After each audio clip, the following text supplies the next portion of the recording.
Today I'm going to tell you why you should think twice before investing in NFTs.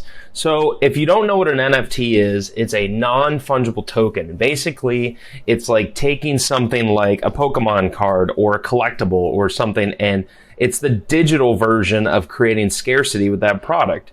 So I'm on Seth Godin's blog. He's a really, really good marketer, and he's been in the game for a long time, and he has really great blogs. And I just want to share some of his thoughts with you and kind of give my 2 cents. So he's just talking about like what an NFT is. It's a digital treasure chest, status symbol. It's an item of value. So it could be something, rare, so like a baseball card that's from back in the day, or, a vintage movie, something like that is a similar comparison to something we have in today's world that isn't digital. And NFTs are trying to be these really rare items of value that are digitized, and they're on the blockchain. So it's using blockchain technology and being coded in a way that you can't create a duplicate of it. And a lot of people are spending a lot of money on these right now, and they're really popular. But the issue and the difference between, something like an NFT and like a famous painting or something is, a famous painting, there's only one of those, if there is one, for sale. And that means that it's actually rare. Same thing with like baseball cards. There's a limited amount of them. Like they produce it for a reason like that.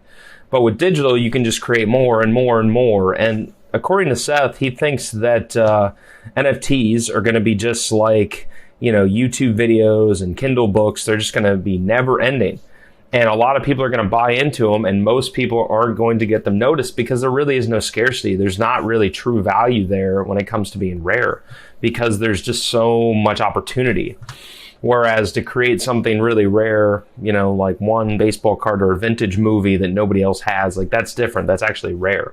But NFTs is just like basically an open marketplace right now where people can create stuff and share it. And there's a bunch of people doing this, like NBA Top Shop, and there's a lot of like digital cards out there. So if you're looking to research examples, those are some examples. But like if you're talking about a painting, so like if there's art, like it could be 3,000 years old and it's priceless, it's a luxury good, and the rest of the paintings aren't very valuable, and a lot of them get thrown out. Same thing with anything else, like a baseball card that everybody has. Nobody cares about that. But if it's rare, then that's different. But the problem is that NFTs, you can just create these on demand, and there's really no end to them.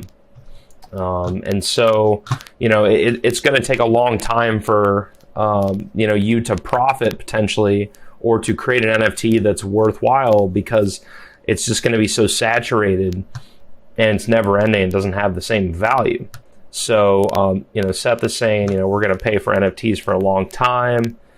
And, it takes a lot of power to basically create them and maintain them and transfer them. And then, create digital coins is deliberately energy intensive and inefficient.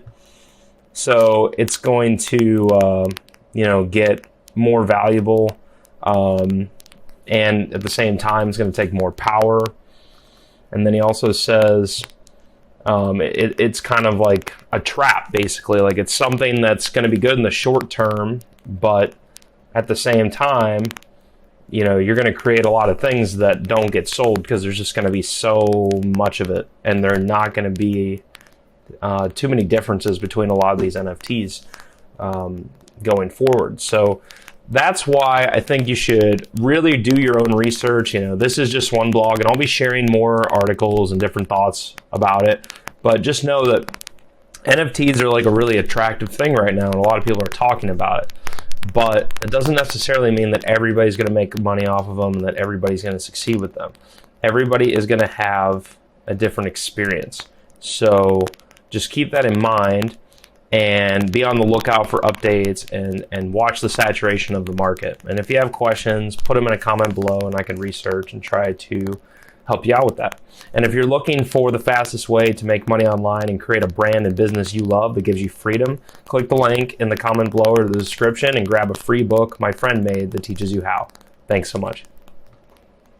If you like this video, hit that like button so more people can see it. Jump on that subscribe button and slap that notification bell so you don't miss a single video from me on how to make more money online and live a happier life. There's a video right after this one, so stay tuned for that. Peace out for now.